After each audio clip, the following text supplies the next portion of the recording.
What happens when a ruthless Boston crime lord wagers $5 million that he can marry the most invisible, overweight girl in the city? He wins the bet, but he loses his mind when she disappears, only to return entirely unrecognizable and ready to destroy him. Vincent Romano did not play games unless he was guaranteed to win. As the head of the Romano syndicate controlling the ports and underground casinos of Boston, his life was a calculated series of risks and brutal victories. He was 32, built like a heavyweight fighter, and accustomed to a life where women were beautiful, compliant, and temporary accessories. It was a rainy Tuesday night in the VIP lounge of the Obsidian Club when the bet was born. The air was thick with cigar smoke and the clinking of crystal whiskey glasses. Sitting across the velvet-lined poker table was Tristan Harrington, a rival associate with the trust fund, a massive ego, and the habit of running his mouth. "You've got everything, Vince," Tristan slurred slightly, throwing a stack of chips into the center of the table. "Money, territory, any supermodel in the city waiting in your penthouse. But you're predictable. You only go for the plastic perfection. You wouldn't know how to handle a real challenge." Vincent raised an eyebrow, his dark eyes locking onto Tristan's. "I handle challenges every day, Harrington, usually by burying them."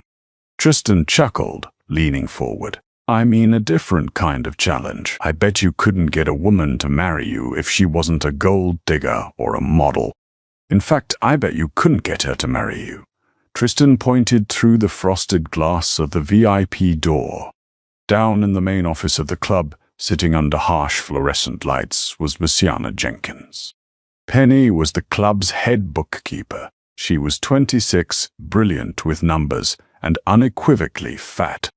Weighing over 250 pounds, Penny spent her life trying to be invisible. She hid her soft, round features behind thick-rimmed glasses and buried her body in oversized, shapeless grey cardigans. While the bottle service girls upstairs wore diamonds and silk, Penny smelled of vanilla lotion and the powdered donuts she nervously stress-ate while balancing the syndicate's dirty ledgers. She was sweet, painfully shy, and existed entirely outside of Vincent's violent, glamorous universe. Vincent looked at Penny, then back at Tristan, his expression flat. "You're drunk, Tristan." "I'm serious," Tristan countered, his eyes lighting up with malicious glee. $5 million, cold hard cash. I bet you $5 million that you can't get Luciana to legally marry you within 3 months. And you can't use threats. You have to charm her. You have to make the fat girl fall in love." The table went silent. $5 million was a drop in the bucket for Vincent, but his pride was a different currency altogether. He looked back down at the office. Penny dropped a pen and awkwardly bent over to pick it up, her face flushing red just from the exertion. She was the absolute antithesis of everything Vincent represented. 3 months? Vincent asked, his voice a low, dangerous rumble. 90 days, Tristan confirmed, extending a hand. To secure a legal marriage certificate. No prenups that give away the game. She has to say, "I do," because she thinks the big, bad Mafia boss genuinely loves her. Vincent took Tristan's hand, his grip crushing. "Prepare the $5 million, Tristan. I'll expect it in unmarked hundreds." The very next day, the illusion began. Penny was sitting at her desk engrossed in a complex money-laundering spreadsheet when the heavy mahogany door to her office clicked open. She didn't look up, expecting one of the muscle-bound enforcers to drop off a bag of cash. Instead, the distinct scent of expensive Tom Ford cologne and dark roast coffee filled the room. "You look like you've been staring at that screen for hours, Luciana." Penny gasped, nearly knocking over her lukewarm tea. Vincent Romano was standing at her desk. He was wearing a tailored charcoal suit that emphasized his broad shoulders, and he was holding a small, pristine, pink bakery box. "Mr. Romano," she stammered, her cheeks burning with an immediate deep crimson blush. I'm almost done with the offshore accounts. I just need— Relax, Vincent said, his voice surprisingly gentle. He pulled up a chair no one ever sat in and placed the box on her desk. I noticed you usually grab a stale pastry from the break room around this time. I was at North End this morning. Brought you a fresh cannoli. Penny stared at the box as if it were a bomb. Men like Vincent Romano did not bring pastries to girls like her. Men like Vincent barely acknowledged he had a pulse, let alone a name. Tinkyell, she whispered, her heart hammering against her ribs. That was week 1. By week 3, Vincent had completely dismantled Penny's defenses. He was a master tactician, and he treated the seduction of Luciana Jenkins like a high-stakes turf war. He didn't rush her. He started with small conversations about her life, her love for classic literature, her dreams of opening her own accounting firm. He listened intently, making her feel like the only person in the room. Then came the dinners. Because Penny was deeply insecure about eating in public, Vincent rented out entire restaurants. Just the two of them sitting under crystal chandeliers, eating rich Italian food while a private string quartet played in the background. "Why me, Vincent?" she asked one night, her eyes welling up with tears. She was wearing a custom-made navy dress he had ordered for her, though it still clung to her heavy frame in ways that made her want to hide. "Look at you, and look at me. I'm fat. I'm boring. I don't fit in your world." Vincent reached across the table, taking her soft, trembling hands in his rough, calloused ones. He looked deeply into her eyes, forcing the perfect lie past his lips. "I am surrounded by fake people, Tenny. Women who only want my power. Men who only want my money. You are the most real, genuine, beautiful soul I have ever met. I don't care about the rest." Penny broke down crying. For the first time in her life, she felt beautiful. She felt loved. 58 days into the bet, on the balcony of his penthouse overlooking the Boston skyline, Vincent Romano got down on one knee and handed Luciana Jenkins a 4-carat diamond ring. She sobbed so hard she could barely breathe, but her answer was a resounding, joyous yes. The wedding was a quiet, private affair held at Vincent's sprawling estate in the Hamptons. Luciana wore a custom white gown. It had taken a team of tailors a week to craft it to her measurements, and while she still felt self-conscious about her thick arms and wide waist, the sheer joy radiating from her face made her glow. She stood at the altar looking at Vincent, reciting her vows with a trembling, emotion-filled voice. Vincent smiled warmly, played the part perfectly, and kissed his new bride as the officiant pronounced them husband and wife. 82 days. Vincent had won the bet with a week to spare. The reception was small, limited to Vincent's inner circle of capos and associates. Penny sat at the head table, her hand resting over Vincent's, feeling like she was living inside a fairy tale. She had noticed Tristan Harrington sitting at a corner table, nursing a scotch with a dark, sour expression on his face, but she didn't care. She was Mrs. Vincent Romano. However, as the evening wore on, the fairy tale began to crack.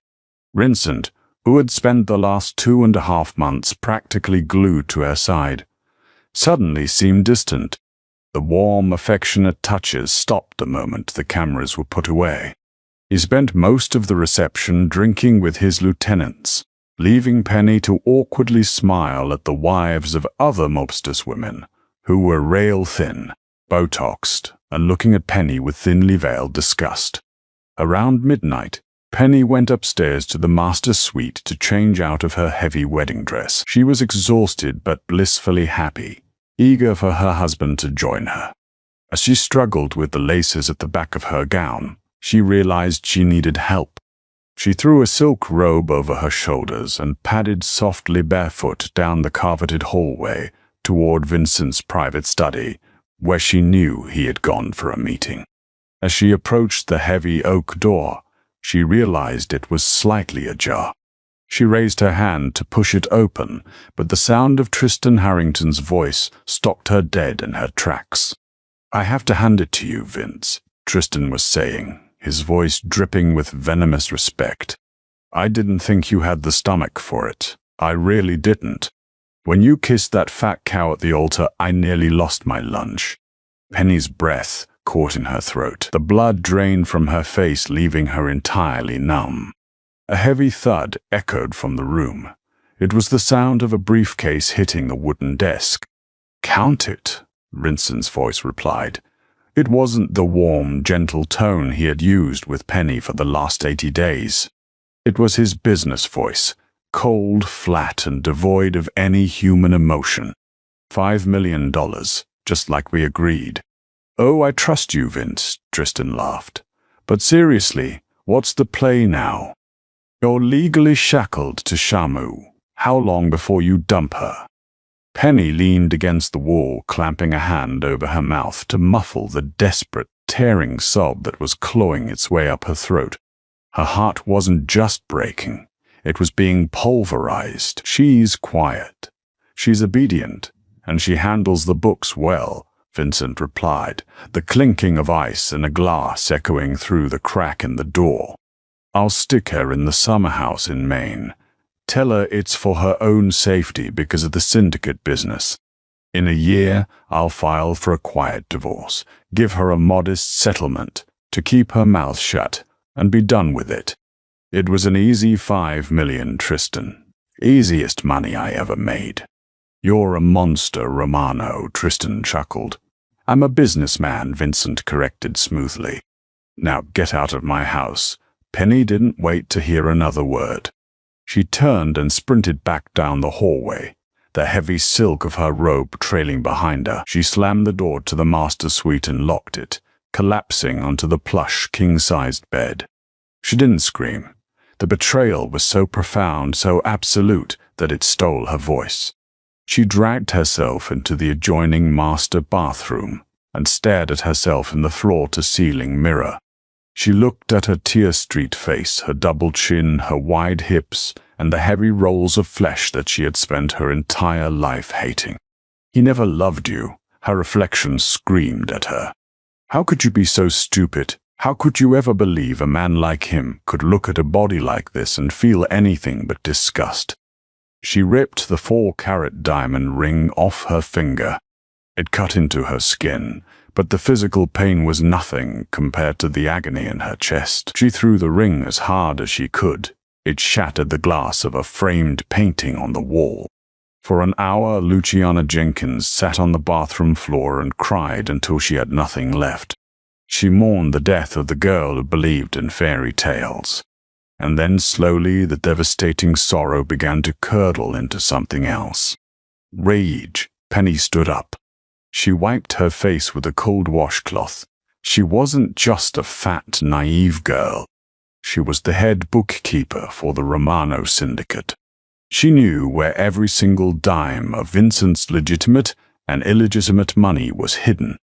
She knew the offshore account numbers. She knew the passcodes. Vincent thought she was a quiet, obedient cow he could lock away in a summer house. He had vastly underestimated her. She moved quickly. She stripped off the white wedding gown, leaving it in a crumpled, pathetic heap on the floor. She dressed in her darkest, most unremarkable clothes: black leggings, a loose black sweater, a dark beanie. She grabbed a duffel bag from the closet. Penny bypassed the front of the house and slipped down into Vincent's private basement office. She punched in the code to his floor safe, a code he had trusted her with to deposit the week's skimming. Inside were stacks of emergency cash, bearer bonds, and a collection of untraceable passports he kept for worst-case scenarios. She packed a duffel bag with exactly $5 million in cash and bearer bonds. Not a penny more, not a penny less. Before she left the office, she took a piece of Vincent's monogram stationery and wrote a single pristine sentence in her flawless handwriting. She left the note on his desk, right on top of his favorite humidor. "You won the bet, Vincent. I'm taking my cut." By the time Vincent Romano finally came upstairs to the master bedroom to check on his bride, the sun was beginning to rise. He found the shredded wedding dress, the broken painting, and an empty suite. And by the time his enforcers found the note in the basement, Luciana Romano had vanished like a ghost in the wind. Luciana did not run to a five-star hotel in Paris, nor did she bury herself in a quiet suburban town. She knew how men like Vincent Romano operated. They owned the cities, the police, and the cameras. To disappear from a mafia don, she had to drop completely off the grid. She drove for 3 days straight, trading cars twice through cash purchases, until she reached a bitter, sweeping wilderness of Montana. Deep in the Bitterroot Mountains, miles away from the nearest paved road, was a heavily fortified, off-grid subterranean compound. It was built to withstand Category 5 storms and worse, engineered by her estranged uncle, Jericho. Jericho was a former Navy SEAL, a ghost of a man who had spent his life surviving war zones and now preferred the company of timber wolves to politicians. When Luciana arrived at his reinforced steel gates, exhausted, heartbroken, and carrying a duffel bag filled with $5 million in stolen syndicate cash, Jericho didn't ask questions. He took her in. "I need to disappear," Penny told him that first night, sitting by a wood-burning stove as the mountain wind howled outside. "And then I need to become someone else, someone he can't break." Jericho looked at the tears staining her cheeks and the soft, trembling hands that had only ever held ledgers. He nodded once. "The tears stop tonight, kid. Tomorrow, the fire starts." The metamorphosis of Luciana Jenkins was not a glamorous montage. It was 2 years of brutal, unrelenting agony. Jericho treated her like a raw recruit. Every morning began at 4 a.m. with grueling physical conditioning in the thin mountain air. At first, Penny could barely run a quarter mile without collapsing, her heavy frame rebelling against the strain. She threw up, she cried, she begged to stop, but the memory of Vincent's cold laughter and Tristan's cruel bet echoed in her mind, fueling a dark, burning rage inside her chest. She learned to fight. Jericho taught her close-quarters combat, how to disarm an opponent twice her size, and how to shoot with lethal precision. The soft, invisible bookkeeper was systematically destroyed, burned away by sweat, discipline, and sheer willpower. As the months bled into years, the physical weight melted off her frame, replaced by lean, corded muscle. Her round, soft features sharpened into striking high cheekboned angles.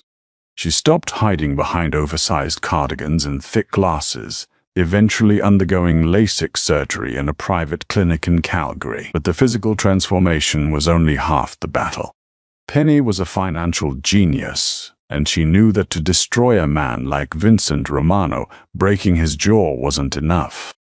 She had to break his empire. Using the off-grid satellite uplink in Jericho's bunker, she went to work. The $5 million was her seed money. She funneled it through a labyrinth of Delaware LLCs and offshore accounts in the Cayman Islands and Zurich. She exploited her intimate knowledge of Vincent's operations. She knew his suppliers, his shipping routes, and the exact margins of his illegal gambling rings. Operating under the pseudonym The Architect, Luciana began a shadow war. She hired elite corporate mercenaries and rogue data brokers. When Vincent expected a shipment of illicit goods at the Boston ports, Penny anonymously tipped off federal agents, costing him millions. When Vincent attempted to launder money through real estate in Manhattan, Penny's shell companies outbid him at the last second, strangling his cash flow. Panic began to spread through the Romano syndicate. They were hemorrhaging money, and Vincent was losing control. His capos were growing restless, whispering that the boss had lost his edge. Vincent became paranoid, lashing out at his own men, entirely unaware that the architect of his destruction was the woman he had discarded like trash. By the end of the second year, Luciana was ready. She was 28 years old, unrecognizable and lethal. She wasn't just a survivor, she was an apex predator, and it was time to return to Boston. The atmosphere inside the VIP room of the Azure Casino was suffocatingly tense. Vincent Romano sat at the head of a long mahogany table, looking 5 years older than he had on his wedding day. Dark circles bruised the skin under his eyes, and his trademark tailored suits hung a little looser on his frame. His empire was on the brink of total collapse. The architect had systematically dismantled his supply chains, bought out his most lucrative politicians, and acquired the debts of his top lieutenants. Vincent was cornered, forced to request a parley to negotiate a truce before his own men turned on him. Standing nervously near the door was Tristan Harrington. Tristan had lost his trust fund to a series of disastrous stock shorts, orchestrated invisibly by Penny, and was now relying on Vincent for protection from his own creditors. "They're late," Vincent snapped, checking his Rolex.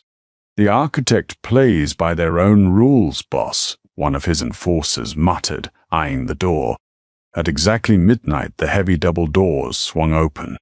2 heavily armed private security contractors stepped into the room, scanning the corners. Then the architect walked in. Vincent stopped breathing. The woman who entered the room was a vision of terrifying, absolute power.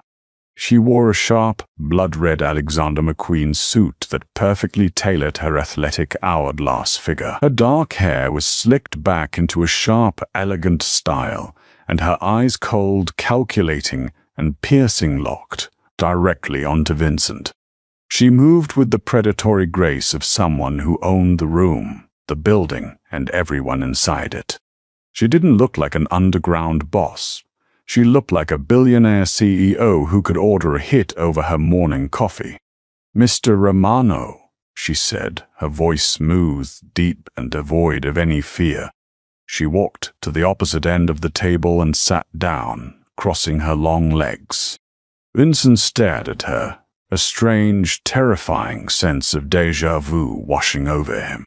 There was something in the eyes, something in the exact tilt of her chin, but his brain couldn't reconcile the magnificent, dangerous woman sitting in front of him with anyone he knew. "You're the architect," Vincent said, his voice raspy.